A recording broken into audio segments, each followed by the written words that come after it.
Em uma noite tranquila em Gileade, sob um céu cheio de estrelas que pareciam promessas, a vila guardava um segredo pesado. Foi nesse lugar que Jefté nasceu, em uma situação que muitos preferiam comentar em voz baixa. Ele era filho de Gileade, é verdade, mas sua mãe era uma prostituta, um fato que marcou sua vida desde o início como uma mancha difícil de apagar. Fica comigo até o final, porque isso pode mudar a forma como você lida com as pessoas e vai te ajudar a fazer as melhores escolhas. Aproveite e já se inscreva no canal. Muito obrigado! Enquanto as outras crianças brincavam livres e felizes, Jefté cresceu, ouvindo cochichos e recebendo olhares de desprezo. Seus meio-irmãos, os filhos legítimos de Gileade, não escondiam o quanto o rejeitavam. Para eles, Jefté era um invasor, alguém sem direito de estar ali, e muito menos de compartilhar a herança da família. A tensão naquela casa aumentava a cada dia, até que se tornou impossível de suportar. Unidos pelo orgulho, os irmãos enfrentaram Jefté de forma cruel.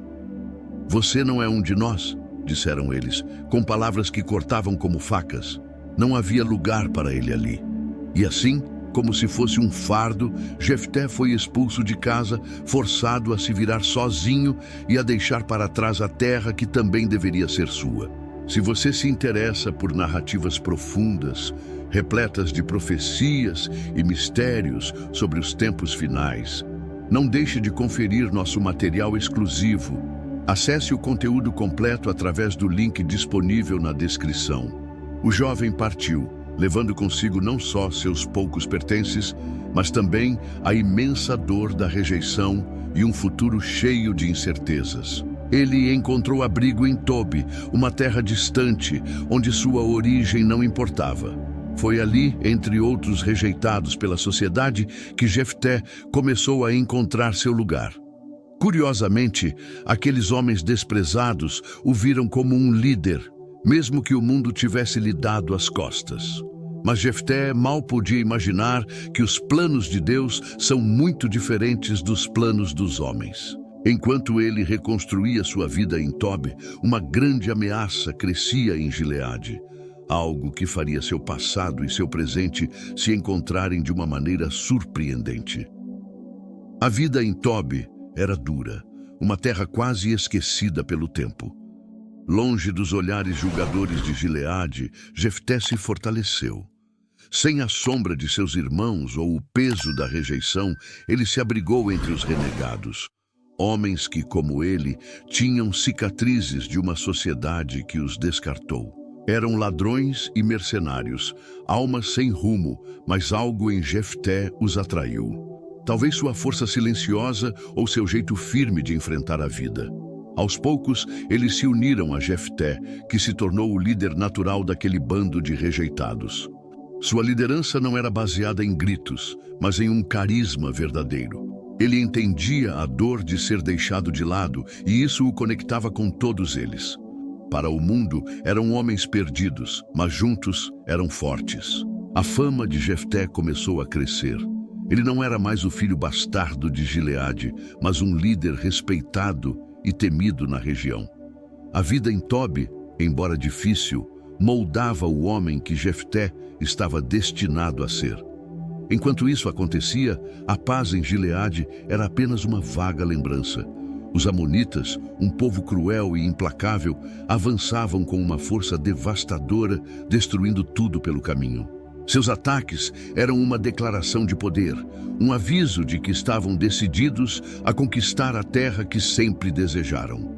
As plantações eram roubadas, as vilas incendiadas e as pessoas, aterrorizadas, buscavam abrigo como podiam. O conselho de anciãos se reuniu em meio à crise. Eram homens sábios, mas agora se sentiam perdidos, sem saber o que fazer. A grande questão era quem poderia liderar Israel contra os amonitas. Não se tratava apenas de um bom guerreiro, era preciso um líder que o povo respeitasse e seguisse sem questionar.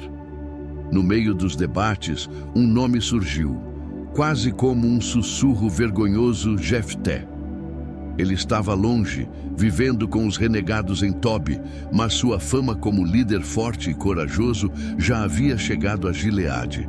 As histórias de suas vitórias e sua habilidade de unir homens desajustados eram conhecidas. Para os anciãos, a ironia era clara: o mesmo Jefté que eles ignoraram e expulsaram agora era a única esperança. Sem outras opções, eles decidiram ir atrás dele. Homens foram enviados a Tobi em uma jornada perigosa, movidos mais pela necessidade do que pelo desejo.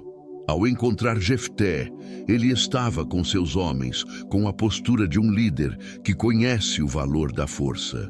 Quando os mensageiros de Gileade pediram sua ajuda, um silêncio pesado tomou conta do lugar. Jefté os encarou, avaliando cada palavra. Aqueles que o rejeitaram agora imploravam por sua liderança.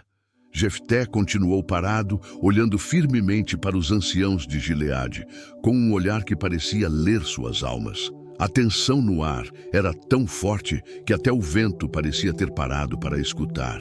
Ele reconhecia aqueles homens, cujos rostos estavam marcados pelo tempo, mas nunca esqueceu o que fizeram ao expulsá-lo. O silêncio que se seguiu estava carregado de memórias dolorosas. "Vocês não foram os que me odiaram?" perguntou Jefté com a voz firme, mas cheia de uma incredulidade que fazia cada palavra doer. "Não foram vocês que me expulsaram da casa do meu pai, me chamando de bastardo e dizendo que eu não pertencia àquele lugar?" Os anciãos baixaram os olhos, sem coragem de encarar o homem que anos antes trataram como lixo. "E agora que estão em apuros, vêm até mim?" continuou Jefté com um tom irônico. "Agora querem que eu seja o seu salvador?" Suas palavras eram duras, mas os anciãos não tinham para onde correr. Eles precisavam dele. Com humildade, admitiram seus erros e imploraram para que Jefté voltasse para liderar Gileade contra os amonitas. Prometeram mais que desculpas. Ofereceram a ele o cargo de comandante de todo o povo, um poder que nunca antes pensaram em lhe dar. Jefté não respondeu de imediato. Ele sabia que aquela não era uma simples proposta, mas uma chance de mudar seu destino. Porém, ele não era mais o jovem carente de aceitação. Ele queria garantias. Suas condições foram claras se ele voltasse. Não seria apenas um líder temporário, mas o governante permanente de Gileade, com toda a autoridade que lhe foi negada. Os anciãos concordaram, jurando pelo Senhor que cumpririam a promessa. Mesmo assim, Jefté sabia que a missão era difícil. Os amonitas não seriam derrotados com palavras. Ele precisava se preparar para enfrentar não só o inimigo, mas também o seu próprio passado. Com o acordo selado, Jefté voltou para Gileade. Sua chegada não foi a de um herói celebrado. Os olhares nas ruas eram de curiosidade, desconfiança e até hostilidade. Muitos ainda se lembravam do jovem expulso, o bastardo marcado pela sua origem. Mas havia algo diferente nele, a postura firme, o olhar decidido de quem conhecia a rejeição e a liderança. Ele não era mais um menino, mas um homem forjado na dureza de Tobi. Os anciãos o apresentaram ao povo e anunciaram a decisão. Jefté seria o comandante na guerra contra os amonitas. Ele aceitou, mas sabia que a liderança precisava ser provada com ações.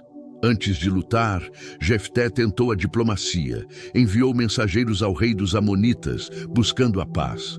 Sua mensagem foi clara e sábia, usando a história de Israel para argumentar: esta terra não foi tomada de vocês, mas dos amorreus que Deus nos entregou. Por que vocês a reivindicam agora, tanto tempo depois? Dizia a mensagem. O rei dos amonitas, no entanto, rejeitou a paz. Ele queria a terra e o poder. A resposta foi um silêncio que significava guerra. Jefté recebeu a notícia com calma, pois já estava decidido. Se a conversa não adiantou, ele lutaria. Mas antes de ir para a batalha, Jefté fez algo que mudaria sua história para sempre. Na véspera do combate, Jefté se retirou em silêncio. A responsabilidade em seus ombros era gigantesca. Não era apenas uma guerra por terras, mas pelo destino de Gileade e de todo o Israel. Ele sentia a esperança e a dúvida no olhar do povo, e, acima de tudo, se questionava se estava à altura da missão. Foi então que, num ato de fé e desespero, ele se ajoelhou diante do Senhor e fez um voto. "Se me deres a vitória sobre os amonitas", prometeu ele com a voz trêmula, "a primeira pessoa que sair da porta da minha casa para me receber, eu a oferecerei ao Senhor em sacrifício." Foi uma promessa sincera, mas feita na urgência de quem precisava de ajuda divina. Esse voto, que parecia um ato de devoção, carregava um peso terrível e invisível. Jefté se levantou, sentindo uma nova determinação, como se tivesse entregado sua angústia a Deus. Com a promessa feita, ele reuniu seus homens, os mesmos que o seguiram em Tobi, e marchou contra o inimigo.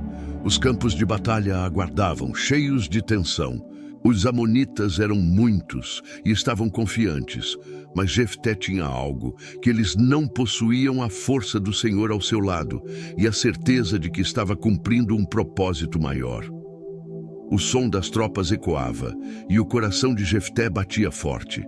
Ele estava pronto para lutar e liderar, mas mal sabia que a sua maior batalha não seria no campo de guerra, mas o esperava em sua própria casa. O campo de batalha virou um cenário de gritos, aço e poeira. Jefté, com sua espada, liderava o exército de Israel como se estivesse possuído por uma força divina. Cada golpe, cada ordem, parecia guiado por Deus. Os amonitas, antes confiantes, logo viram que lutavam contra algo muito mais forte que um exército. Era como se o próprio céu lutasse ao lado de Jefté. A batalha foi terrível, mas a vitória de Israel foi completa. O povo, que antes sofria, agora erguia a cabeça. Os amonitas foram derrotados e a terra foi salva. A notícia da vitória se espalhou por Gileade, aquecendo os corações. Jefté era mais que um líder, era um libertador. Mas, enquanto os guerreiros comemoravam, ele olhava para o horizonte. A promessa que fizera ao Senhor ecoava em sua mente. Ele não sabia o que o esperava em casa, mas sabia que sua palavra tinha sido dada e não podia ser quebrada. A marcha de volta foi séria. Os homens cantavam e o povo de Gileade esperava para saudar seu herói. Mas Jefté, apesar dos aplausos, sentia uma grande inquietação. Quem seria o primeiro a sair de sua casa? Ele sabia que um voto a Deus era sagrado, e nem mesmo a alegria da vitória poderia apagar o peso da incerteza. Quando finalmente chegou, viu de longe as portas de sua casa se abrindo. Quem saiu correndo para encontrá-lo não foi um servo ou um animal. Foi sua filha, sua única filha, dançando ao som das canções de vitória para celebrar a volta do pai. O sorriso dela era puro, sua alegria contagiante. Mas para Jefté, aquele momento foi como uma tempestade de dor. Ele sabia o que havia prometido, e a realidade da promessa o atingiu com força total. Jefté sentiu seu coração se quebrar ao ver sua filha correndo em sua direção. Ela dançava, feliz, como se o mundo inteiro estivesse em festa. Seus braços abertos e seu rosto iluminado deveriam ser motivo de alegria. Mas para Jefté, cada passo dela era uma lembrança cruel do voto que ele fez. Quando ela o abraçou, Jefté caiu de joelhos, destruído pela realidade. Sua voz, antes forte, agora estava cheia de dor. "Minha filha", disse ele com lágrimas no rosto, "você me trouxe a maior alegria, mas também a maior tristeza.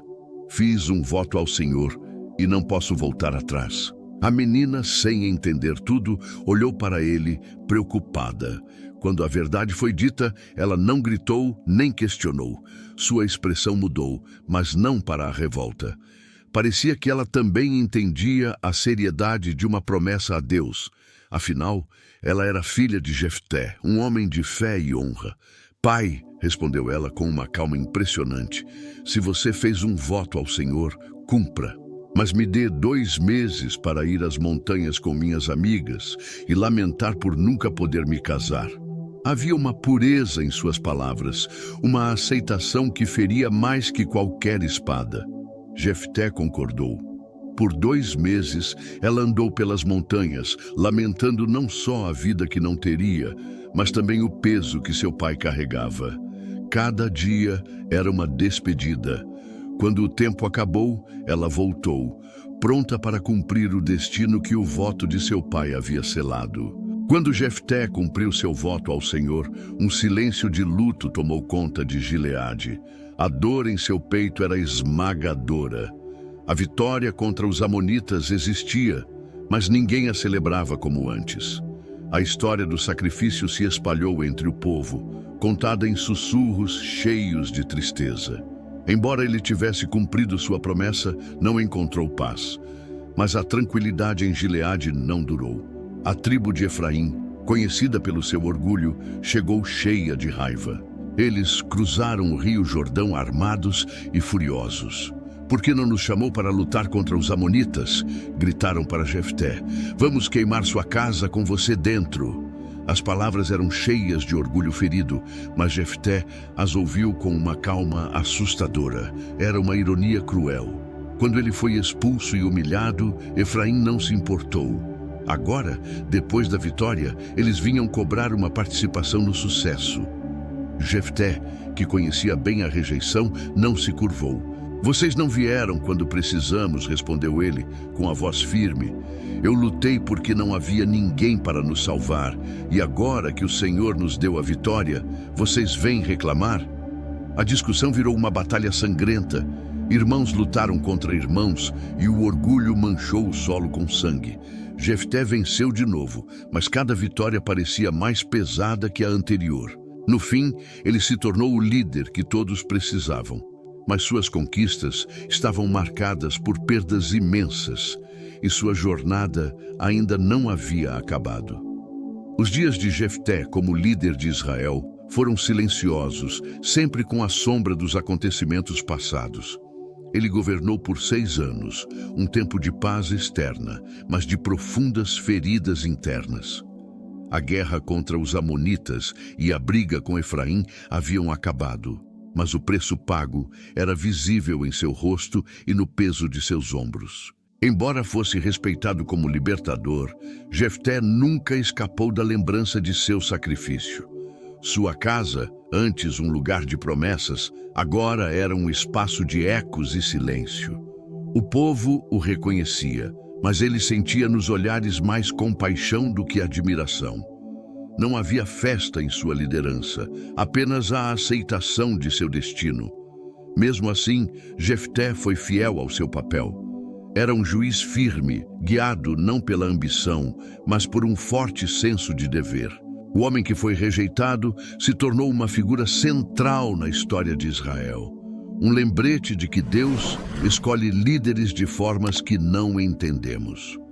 O silêncio de sua liderança era tão importante quanto os gritos de vitória. Era como se cada decisão fosse uma tentativa de conciliar quem ele era com o que havia perdido. Seus anos finais foram simples, mas sua história continua viva, contada de geração em geração, não só por sua coragem, mas pelo mistério de sua jornada. Havia algo na vida de Jefté que gritava e sussurrava ao mesmo tempo, uma história impossível de ignorar, mas difícil de entender. Enquanto seus dias chegavam ao fim, as lições de sua vida ecoavam, convidando todos a pensar sobre o preço do compromisso, a força na rejeição e a complexidade do chamado de Deus. A história de Jefté não acaba com festas ou aplausos. Ela se dissolve no tempo, deixando para trás reflexões e lições que duram para sempre. Ele foi um homem improvável para o papel que Deus lhe deu, escolhido não por sua origem, mas por algo maior, um lembrete de que Deus olha o coração, não as aparências. Jefté nos ensina que a rejeição pode virar força. Expulso e humilhado, ele encontrou no sofrimento o caminho para se tornar um líder. Sua liderança nasceu de cicatrizes, e é nelas que está sua força, uma prova de que onde o mundo nos derruba, Deus pode nos levantar. Mas sua história também alerta sobre o peso de promessas feitas no desespero. Seu voto foi sincero, mas impulsivo, mostrando que até os compromissos bem-intencionados precisam de sabedoria, pois as consequências podem ser enormes. A dor de Jefté ao cumprir o voto é uma advertência para nossas próprias decisões. Por fim, Jefté nos mostra a complexidade do chamado divino. Sua vida não foi fácil, mas teve um grande significado. É um mosaico de triunfo, sacrifício e redenção, que nos convida a pensar em como respondemos ao que Deus nos apresenta. Embora sua história termine, as lições continuam. Jefté vive nas histórias que contamos, nos momentos de rejeição que enfrentamos, nos sacrifícios que fazemos e na fé que nos sustenta, mesmo quando o preço parece alto demais. Ele nos lembra que em cada luta há uma chance de confiar, aprender e crescer. Se você gostou da história de Jefté e quer continuar descobrindo outras jornadas de fé e superação, não se esqueça de curtir este vídeo e compartilhá-lo com as pessoas que você ama. E claro, inscreva-se no canal para não perder os próximos conteúdos. Juntos, vamos continuar explorando as poderosas lições da Bíblia.